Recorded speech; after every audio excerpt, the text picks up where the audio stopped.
Piku the talking parrot. In a bright green jungle lived a little parrot named Piku. Piku had shiny green feathers and a curved red beak. Piku loved to talk. Hello, hello, good morning.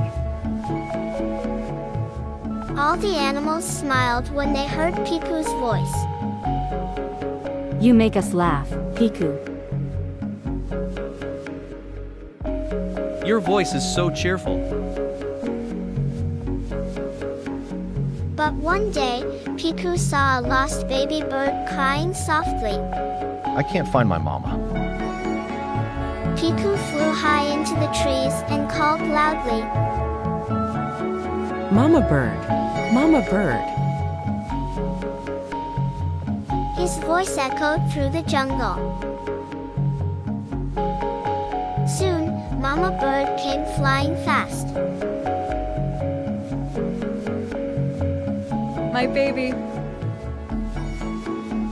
The baby bird was safe again. Everyone clapped their wings and hands. Piku, your voice helped save the day. Piku felt proud and happy. My voice is my superpower. From that day on, Piku used his voice to help others. Use your special talent to help others.